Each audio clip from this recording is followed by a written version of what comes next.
In this video, we're going to be looking over this Olympus Infinity Stylus Zoom DLX 35mm film camera. And my goal here is to put this camera through the type of testing that you would want to see if you had it in your own hands. And so I have a battery and a scrap roll of film that we're going to use to verify a lot of the functions here. These are not included, they're just here for our testing. So the first thing we're going to do is open the battery compartment, and the battery compartment on this opens pretty easily if you have a penny, and just wedge in there carefully. And we'll put the battery in. It's a type 1, 2, 3 battery, positive side up. Snap the cover shut. One thing I've noticed about this camera, and it's really the only thing that I think isn't quite perfect, is the sliding of this cover seems a little bit rougher than it should be. And it does work, and it does open up, and the flash pops up, and the lens comes out. But it's just not quite as smooth as it is on a lot of Olympus cameras. So be aware of that. But otherwise, as we see now, the lens has come out and it's gone up to the 35mm position, and we can verify that the zooming in and out works. Okay, so at this point, let's just close this down here on this side, and again, let's kind of push that shut, and we'll open up the back. And before we load the film here, let's just look here. Looks like some pretty serious optics right here, and there's the contacts for reading the ISO value off of your film canister. And over here on the door, it looks nice pressure plate. The foam around the window feels good, and this has a rubber gasket all around the door here that mates up with the back of the camera, and that all feels good. So let's go ahead and load the film. We put the film canister over there, the tail over here into this side, and then close the door. Okay, and we hear the motor running. Now if I open the top,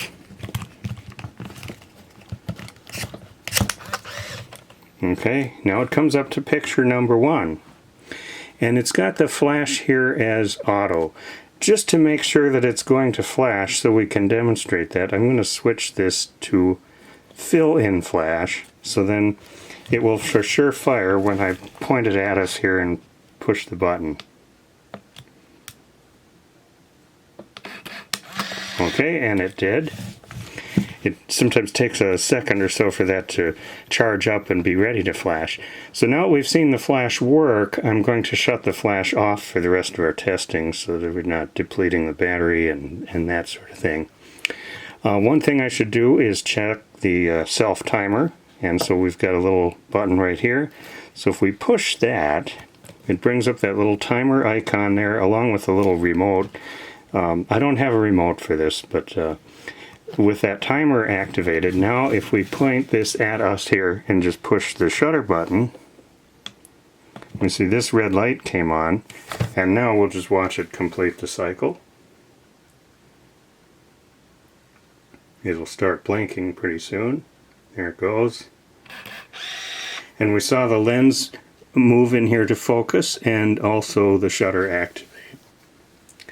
Okay, so now let's zoom this out, and we'll just, I'm going to, okay, so the timer is off. What I'm going to do is just use up the rest of these shots because I've demonstrated what I really want to here. Okay, now we're on picture number 7. I think that's as far as it goes.